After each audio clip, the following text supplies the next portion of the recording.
introvert volunteer to get up. Oh, Jason. Introvert, yeah. Jason. Jason, we'll come up this way. We'll come on this side. What I want you to do is, what you're gonna bring your sheet, and hopefully you kind of given some kind of thought and of how you're gonna present this. I know you didn't have time to package it, but let's just go with it. You're not gonna get that in class or anything like that. It's just an experience, and it's about just breaking through the ice. So if everyone could just bring their attention this way, we will start with Jason. You will present your pitch to Tanya. Alright, we'll move right here. Let me review my sheet real quick.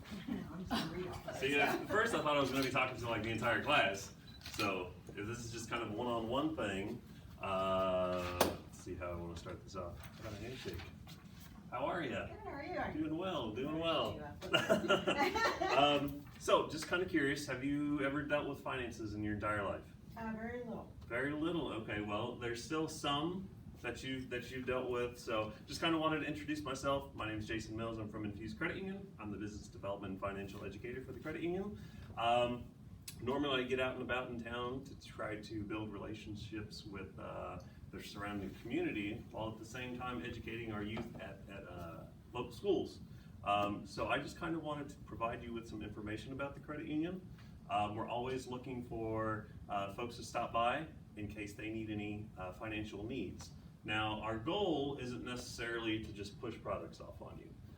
Everybody has a different lifestyle financially, and we try to find the correct products and services that would adhere to your lifestyle. So I just kind of want to let you think about it for a while. If you're ever in the need of another financial institution, or if you're new to the area and looking for a primary financial institution, feel free to stop on by. And that's what I got. Okay.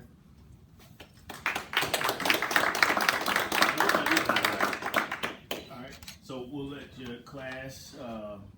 What do you think? Positives. I think it was good he started with a question. Kind of makes it more conversational as opposed to a pitch. Okay. You can tell you're knowledgeable. Thanks. Okay.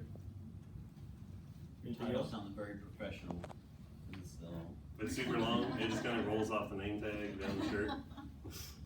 Okay, and anyone else? Okay, what about improvements to help your classmate out? What do you think that he needs to kind of focus on, or tighten up? And keep in mind, they just been given this task. It's not going to be 100%. But constructive criticism. sometimes less is more. Yeah, I would say dumb it down a little bit for me. Well, see, I thought we were in like the Chrysler I Tower, know. which is like super dull. No. It's finances. So it was a lot of stuff over your head. So, and it's like what we talked about, know who you're talking to as far as communicating. You got to kind of get a feel, and if they start doing like this, you might need to come back. You got to really read what's going on and how they're receiving that information. Yep. And if they're giving you feedback, and if there's not feedback, I would just stop and kind of engage and ask at that point, if they have questions or what have you. But overall, it was an outstanding job, and this is going to be your opportunity to pitch. You're going to get graded hard because you're going to I am, that sucks. Okay.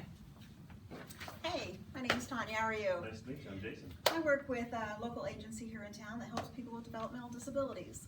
Do you happen to know anybody that has autism or cerebral palsy? I do actually. Okay, well what would you do if you wanted to help them become productive and independent and kind of follow their hopes and dreams and wants? Really, I'd probably reach out to an expert. Okay. I would need more information on that myself. Well, that's kind of what we do. So I help people kind of find whatever they need to become independent, whether it's jobs or transportation. Jobs are a big thing in our area.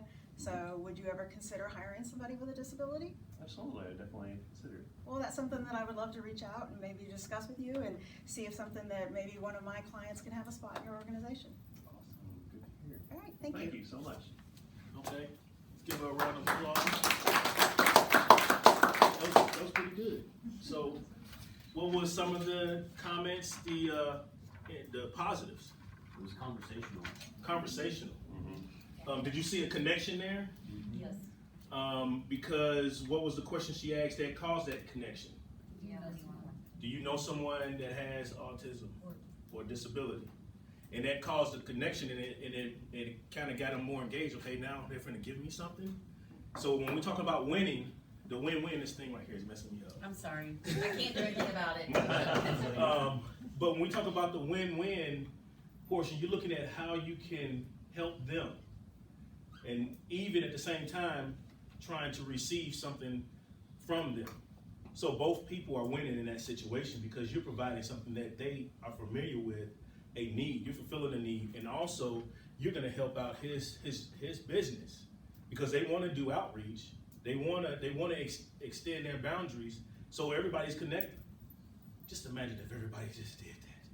Well, we'd be powerful. But I mean, that's the whole point. So I just say, great job. Anyone else? Any improvements?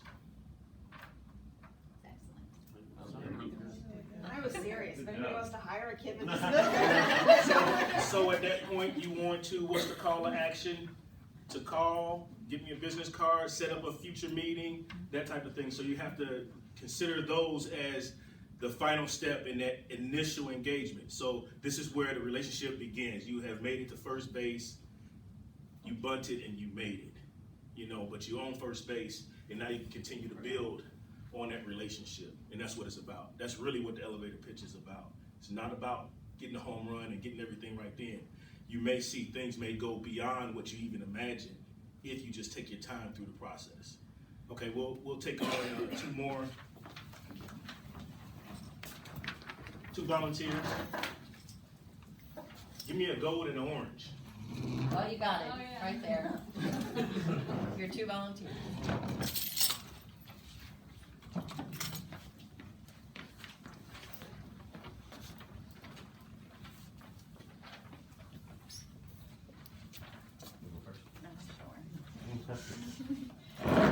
Hi, I'm Christina.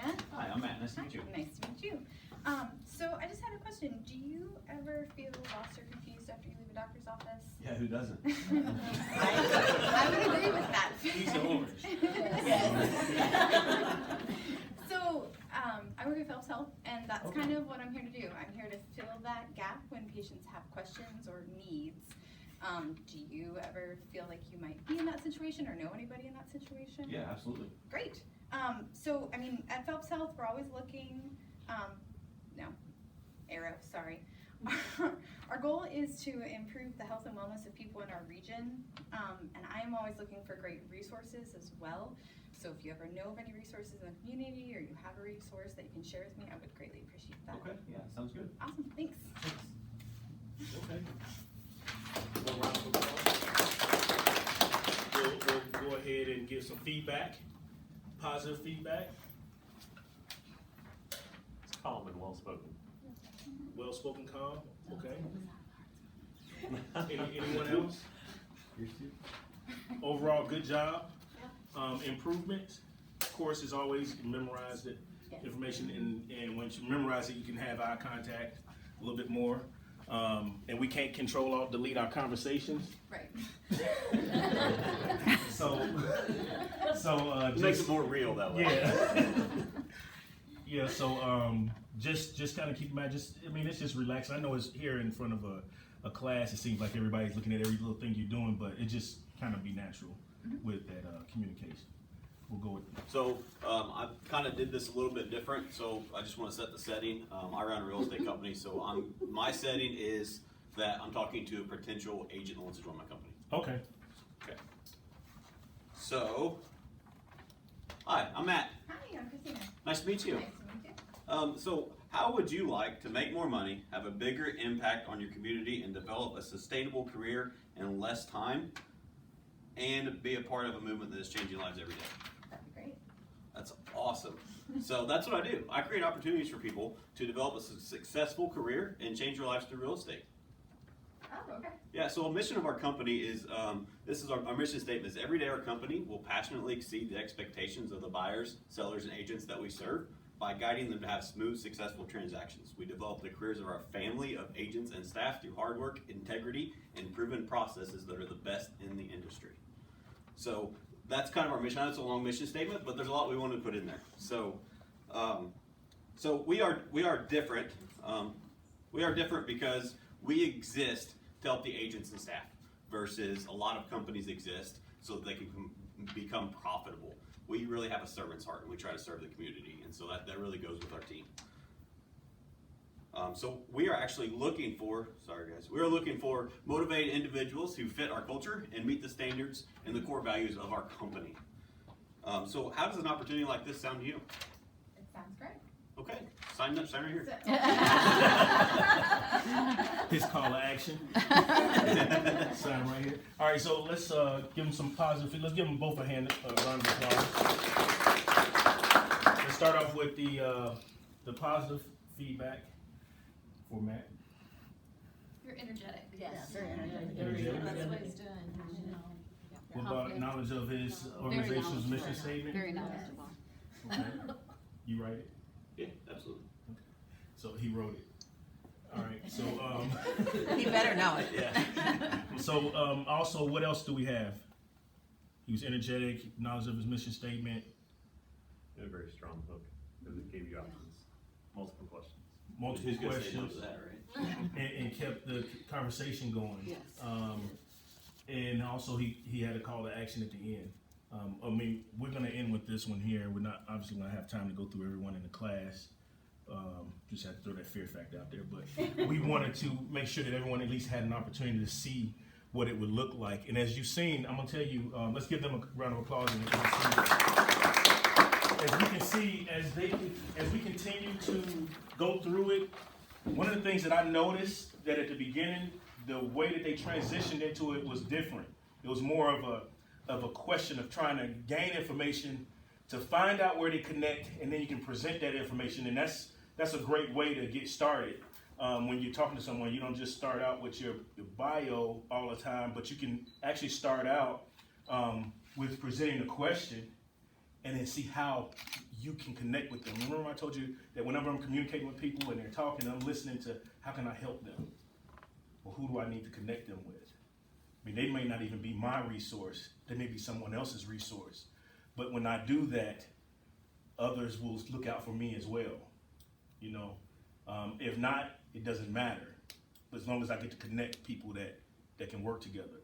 And if we look at that when we go into our elevator pitch, and we have that level of concern and that compassion, so much so that it doesn't matter if we receive the resource, but somebody does, people will connect with you just because of that reason. So if there are not any questions, I listed some things up there. The things to consider was the length. Did you hook them? These are questions that you can kind of write down for yourself or take a snapshot of. Is it memorable? Do you remember any one of the ones that was pitched up here? Certain things that you... I remember Matt, but just because that's what the mission statement is. That's pretty much mine. Yeah, so I mean, but you hear things that are memorable from what's being spoken, and that's what you want to do. You want to leave an impression, a good one. So when we look at, I don't have my glasses, I'm sorry. What is that next one? Did you end with a call to action? So a call to action could be exchanging business cards. Let's do a follow-up phone call. When is a good time to talk? You know, that call to action can also mean fill out this information, fill out this sheet, sign in or sign up here, so forth and so on. And we had the time to practice, but making sure that you are within that time limit. But be flexible. That 30 to 90 seconds is if you are talking to someone and they are not saying anything. You don't want to exceed that time because you're overstating your welcome. So, but if they're communicating with you, it may go beyond 90 seconds. It may go into 20 minutes. You guys sitting down talking.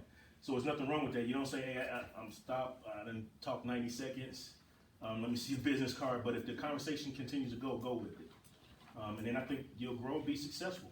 Overall, good job. Thank you for your time. If there's not any questions, I'll turn it back over to Deborah.